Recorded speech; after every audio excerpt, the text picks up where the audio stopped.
Karena itu lebih kepada sebuah perpecahan politik, alasan politik. Ingat bahwa di dalam konsili apa yang berusaha untuk mempersatukan kembali gereja timur dan gereja barat, teman-teman yang ada di Roma? Konsili Florence, Pater. Konsili Florencia, Roma, Italia, menegaskan bagaimana perjuangan Katolik untuk mempersatukan dua kubu timur dan barat itu. Semua 99% sudah setuju, kecuali Ortodoks Yunani yang turun ke jalan-jalan dan mengatakan bahwa kami lebih memilih soberannya Turki daripada tiaranya Paus.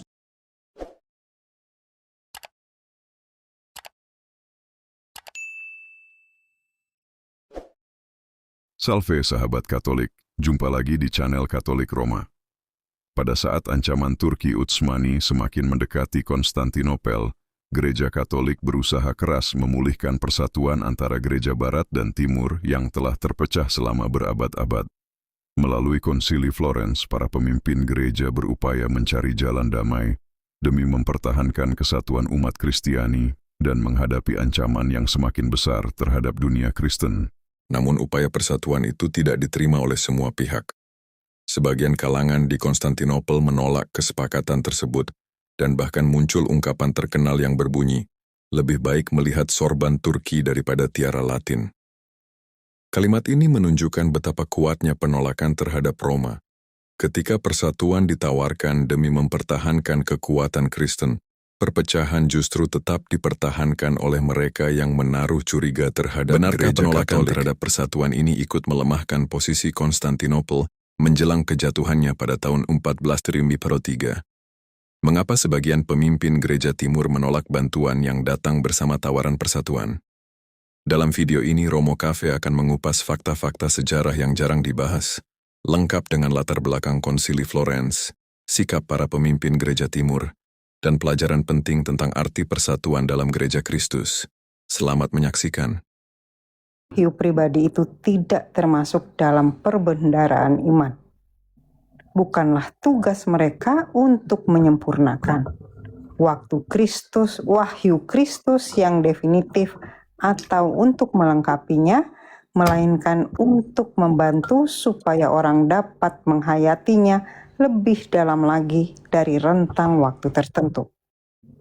Di bawah bimbingan wewenang mengajar gereja, maka dalam kesadaran iman, umat beriman tahu membedakan dan melihat dalam wahyu-wahyu ini apa yang merupakan amanat otentik dari Kristus atau para kudus kepada gereja. Iman Kristen tidak dapat menerima wahyu-wahyu yang mau melebihi atau membetulkan wahyu yang sudah dituntaskan dalam Kristus. Hal ini diklaim oleh agama-agama bukan Kristen tertentu dan seringkali juga oleh sekte-sekte baru tertentu yang mendasarkan diri atas wahyu-wahyu yang demikian itu. Army, jadi tidak bisa engkau tanya semua ini artinya apa, ini artinya apa, tidak bisa. Dia harus wewenang magisterium. Uskup punya wewenang. Jadi ingat bahwa kepenuhan wahyu sudah ada di Kristus. Jadi engkau tidak bisa mendasarkan dirimu kepada mimpi-mimpi seperti itu. Itu diklaim oleh banyak sekte-sekte zaman sekarang yang mengklaimkan dirinya dengan pembenaran terhadap mimpi-mimpi. Sebab apa, Armi? Sebab Nabi Yeremia ratu. Nabi Yeremia ratu siap. Yeremia 23 ayat 25 sampai 32. Yeremia sudah mengkritik nabi-nabi palsu yang menceritakan mimpinya. Siap, Bro. Ya, siap. Ratu Yeremia 23. Yeremia 23 ayat berapa, Romo? 25. Selanjutnya. Tolong type dong teman-teman di bawah. Oke. Yeremia 23 ayat 25. Aku telah mendengar apa yang dikatakan oleh para nabi yang bernubuat palsu demi namaku dengan mengatakan, aku telah bermimpi, aku telah bermimpi. sampai bila mana hal itu ada dalam hati para nabi yang bernubuat palsu dan yang menubuatkan tipu rekaan hatinya sendiri, yang merancang membuat umatku melupakan namaku dengan mimpi-mimpinya yang mereka ceritakan seorang kepada seorang, sama seperti nenek moyang mereka melupakan namaku oleh karena Baal. Nabi, saya lanjut ya Romo. Ya sampai 32, kalau saya berhenti, saya suruh kau berhenti, baru berhenti. Baik Romo. Nabi yang beroleh mimpi, biarlah menceritakan mimpinya itu, dan nabi yang beroleh firmanku, biarlah menceritakan firmanku itu dengan benar. Apakah sangkut paut jerami dengan gandum? Demikianlah firman Tuhan. Bukankah firmanku seperti api? Demikianlah firman Tuhan, dan seperti palu yang menghancurkan bukit batu.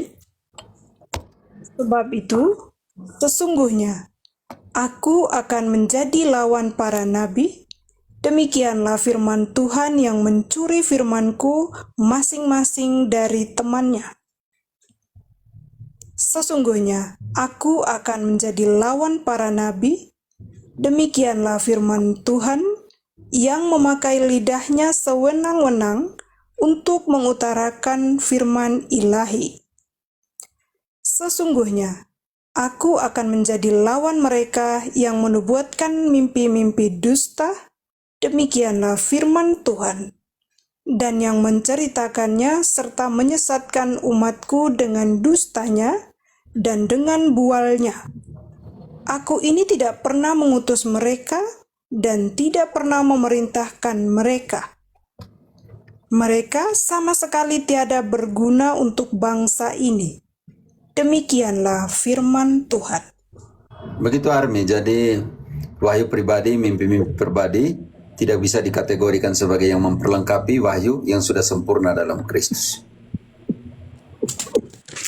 Ya, Romo, siap-siap. Jadi yang kau punya tugas bukan pergi tanya semua pastor apa artinya mimpi itu ya. Mendingan kau pergi Ekaristi, oke? Penyembahan, Tidak. puncak, Tidak, Romo. dan dari penyembahan semuanya.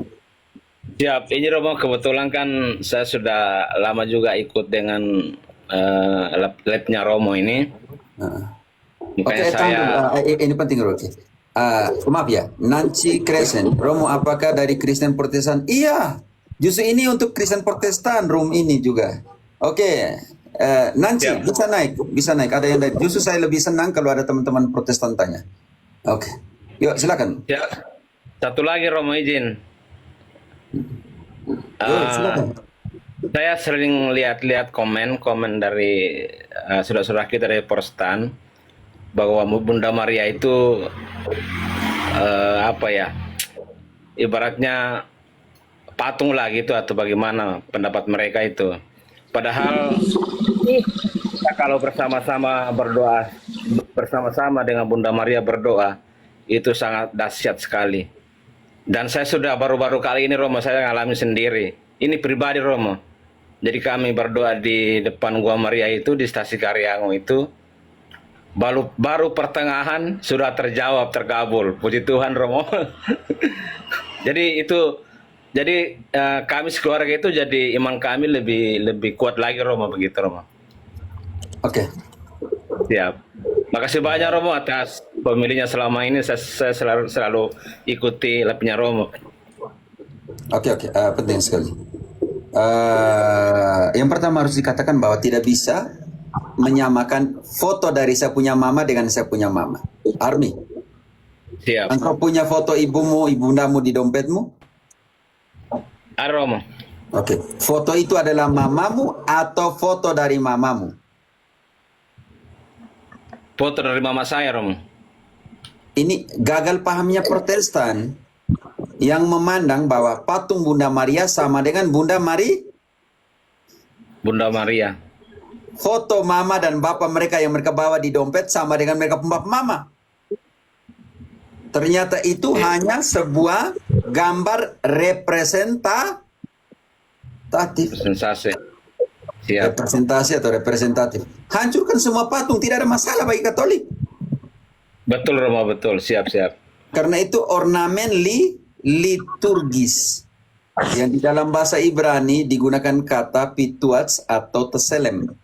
Gambar representatif untuk ditaruh di tempat-tempat kudus, khususnya ini adalah kemah pertemuan atau bait suci yang ada di Yerusalem. Mute-kan dulu teman-teman, tolong. Army, yang kau punya masalah dengan storing. Oke, jadi harus bisa dibedakan apa itu gambar, apa itu pribadinya. Saya tidak bisa menyamakan foto dari saya punya mama dengan saya punya mama. Itu foto representatif dari saya punya mama. Ketika saya rindu, saya lihat foto mama saya punya, dan saya cium, saya rindu. Tapi bukan cium fotonya itu, tetapi yang dibalik itu. Dalam pengertian itu, oke. Yang pertama, pertanyaan saya, orang-orang kudus ini ada di mana? Saya kembali ini yang terakhir. Tugas mereka apa? Tadi kita telah jelaskan bahwa persekutuan kita dengan orang-orang kudus. Siapa punya yang mic yang masih terbuka ini? Halo? Storing. Halo. Udah, nggak ada mau. Oke, jadi kita masih punya kita ini ada keluarga Allah yang mempunyai persekutuan dengan orang-orang kudus. Tolong Army mute kan dulu. Halo. Teman-teman, tolong Army, saya sudah mute kan, jangan dulu buka ya, oke? Dia hidupkan lagi nih. Siap Romo, siap. Sampai saya suruh kau buka mic-mu baru buka, supaya jangan storing lagi.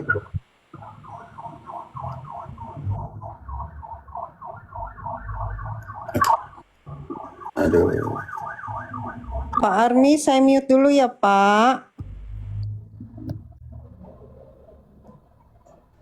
Oke, jadi kita Ya.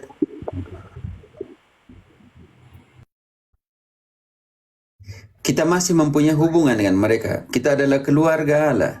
Persekutuan dengan orang-orang kudus. Om Army, saya turunkan ya. Siap, terima kasih banyak Romo. Yo. Siap. Maaf teman-teman. Suruh berapa kali kita minta mute, dia buka lagi, mute, dia buka lagi. Maaf Om Army, karena ketidaktaatan adalah akar dari semua perpecahan.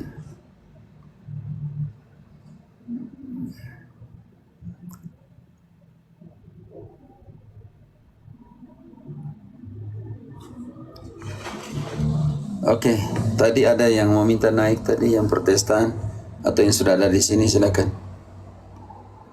Itu ada Denny itu mau. Oh Denny, silakan. Halo Denny. Nancy Crescent juga, oke, dinaikin. Denny, tadi minta naik. Terima kasih Romo atas kesempatannya. Selamat malam, Pater. Saya dari Keuskupan Amboina. Yo.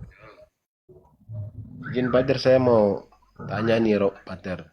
Mungkin pertanyaan di luar konteks karena saya naiknya setelah live, jadi saya tidak tahu pokok bahasanya apa. Tidak, saya tidak ada tema sesuai dengan yang ditanyakan. Iya Pater, siap. Pater, ada dua pertanyaan yang saya mau sampaikan. Pertama Pater, apakah rumah pribadi kita yang ada ruang doa dapat ditaklukkan sakramen Maha Kudus kalau ada izin dari pastor, contohnya gitu. Oke, saya jawab dulu pertanyaan pertama. Iya. Tidak ada izin dari pastor, harus ada dari uskup.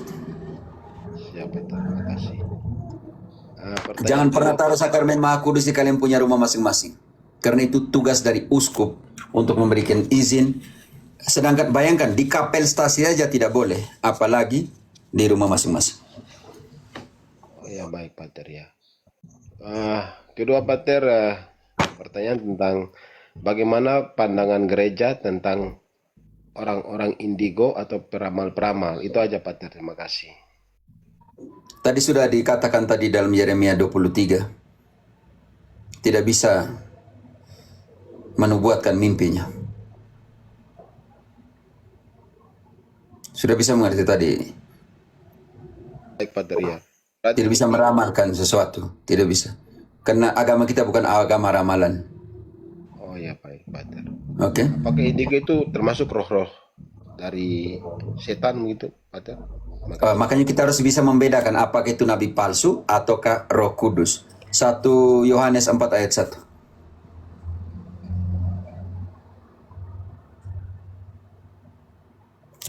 Yohanes 4 ayat 1.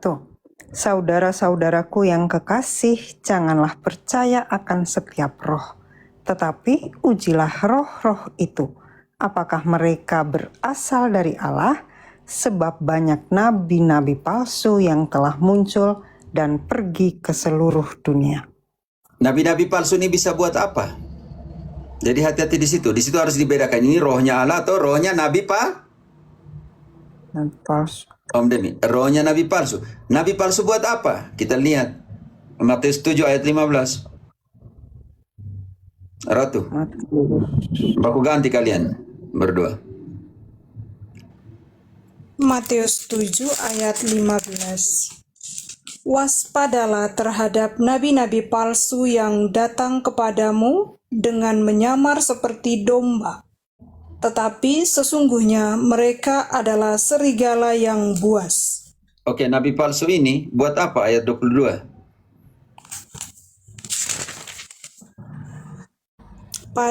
Pada hari terakhir, banyak orang akan berseru kepadaku, Tuhan, Tuhan, bukankah kami bernubuat demi namamu dan mengusir setan demi namamu dan mengadakan banyak mujizat demi namamu juga?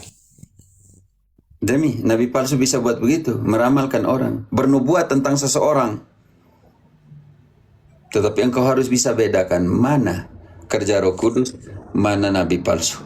Supaya bisa mengetahui bahwa ini nabi palsu atau tidak, maka gereja yang harus menentukan. Indri, 1 Korintus 12 ayat 28, tidak main angkat sendiri. Dan Allah telah menetapkan beberapa orang dalam gereja. Pertama, sebagai rasul, kedua, sebagai nabi, ketiga, sebagai pengajar. Selanjutnya, mereka yang mendapat karunia untuk mengadakan mujizat, untuk menyembuhkan, untuk melayani, untuk memimpin, dan untuk berkata-kata dalam bahasa roh.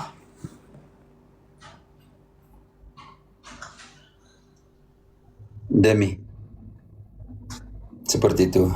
Dimas, Romo bisa uji saya? Engkau ini ada di ujian, kau kira saya kau guru untuk uji kau sebagai murid. Sejak kapan kau jadi murid? Saya tidak ada murid. Denny, itulah. Jadi engkau harus bisa bedakan. Oke, Denny. Ya, terima kasih, Pater. Pater, izin satu lagi bisa. Oke, silakan. Ya, Pater. Pater, bagaimana posisi kita sebagai umat Katolik dalam menilai atau menilai saudara-saudara kita dari gereja Ortodoks yang masih mirip dengan kita? Terima kasih, Pater. Yang pertama posisi Yohanes 10 ayat ke-16.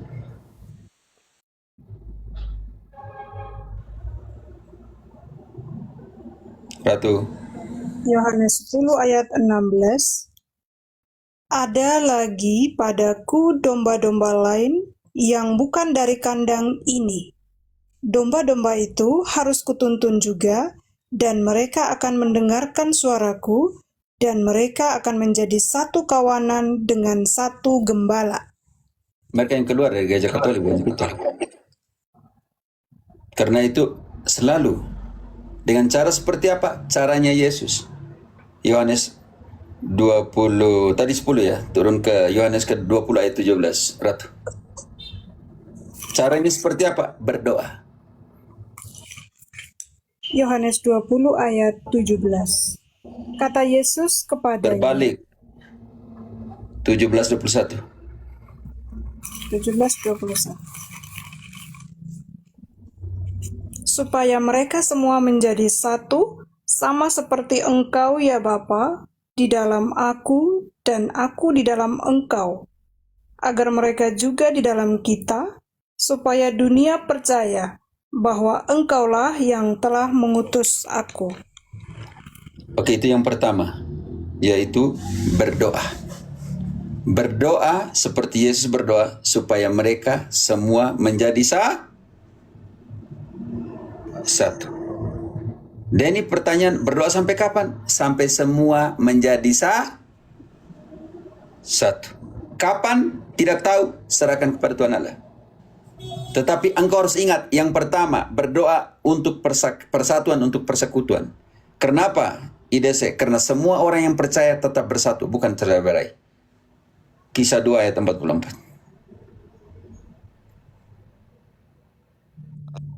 Dan semua orang yang telah menjadi percaya tetap bersatu, dan segala kepunyaan mereka adalah kepunyaan bersama. Itu yang pertama. Dan yang kedua, hati-hati dengan perpecahan karena doktrin. Doktrin yang diajarkan itu bukan untuk mempersatukan, melain memecah belah. Perpecahan pertama dari tubuh Kristus ada di mengajarkan sesuatu yang tidak sesuai dengan rasul-rasul ajarkan. Roma 16 ayat 17 menegaskan hal itu. Perpecahan dimulai dari perpecahan doktrinal. Tetapi aku menasihatkan kamu, saudara-saudara, supaya kamu waspada terhadap mereka yang bertentangan dengan pengajaran yang telah kamu terima, menimbulkan perpecahan dan godaan. Sebab itu hindarilah mereka. Karena itu harus dilihat di situ. Perpecahan doktrinal. Tetapi dengan ortodoks, lebih dari perpecahan doktrinal adalah perpecahan karena alasan politik. Kenapa? Karena ortodoks timur tidak mau menerima apa yang telah ada di dalam 7 konsili ekumenis pertama. Contoh yang dalam situasi Kalsedon menegaskan bahwa uskup Roma adalah kepala gereja universal. Karena itu lebih kepada sebuah perpecahan politik, alasan politik. Ingat bahwa di dalam konsili apa yang berusaha untuk mempersatukan kembali gereja timur dan gereja barat, teman-teman yang ada di Roma? Konsili Florence, Pater. Konsili Florencia, Roma, Italia menegaskan bagaimana perjuangan Katolik untuk mempersatukan dua kubu timur dan barat itu.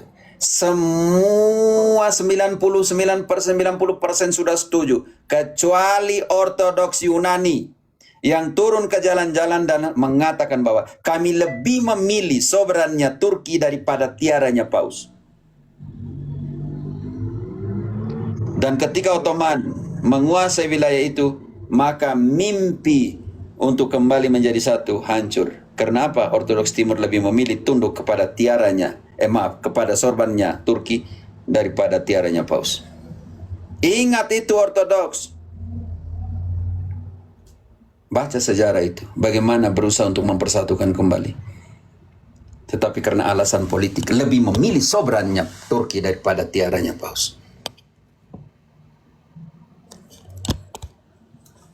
Apa yang terjadi sekarang?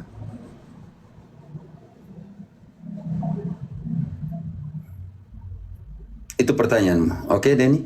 Hilangkan semua kepentingan. Kenapa Santo Paulus sudah menegaskan itu? Ratu, 1 Korintus 1 ayat 10. Jangan ada perpecahan di antara kalian. Harus seia, sekata, sepikiran. 1 Korintus 1 ayat 10. Tetapi aku menasihatkan kamu saudara-saudara demi nama Tuhan kita Yesus Kristus, supaya kamu seia sekata dan jangan ada perpecahan di antara kamu. Tetapi sebaliknya, supaya kamu erat bersatu dan sehati sepikir. Denny, sampai kapan? Lanjut berdoa. Semoga tidak ada kepentingan di situ untuk menghancurkan. Sebab saudara-saudara. Oh, sudah. Cukup. Saya tidak suruh kau baca ayat yang lain. Oke. Begitu Denny ya? Ya, terima kasih, Pater. Baik. Oke, semangat. Siap. Saya lihat engkau ini baca banyak sejarah ya, bagus tuh. Ya, Pater. Makasih, Pater. Karena Henry Newman bilang, siapa yang mengetahui sejarah, dia tidak akan menjadi Protestan lagi dalam hidup. Ya, benar, Pater. Saya ini lagi omongin kamu, lagi buat ini nih. Lagi buat. Ya, Pater. Cukup. Kalau 2 pertanyaan cukup. Jangan banyak karena masih banyak orang di sini. Oke? Terima kasih Pater. Jangan marah. Terima kasih. Mas hanya mau katakan bahwa lagi omongan kalian lagi buat ini. Mengapa gereja Baik, membutuhkan Pater. pemimpin? Terima kasih. Menelusuri akar hierarki, ketaatan dan kepausan dalam Alkitab. Oke, lanjut. Setelah Denny diturunkan Nancy yang bilang tadi dia semacamnya saudari kita ini Protestan. Klaim gereja tanpa struktur, realitas Alkitabiah hierarki pelayanan, mandat awal kuasa untuk mengikat dan melepaskan, praktik gereja perdana, kisah para rasul.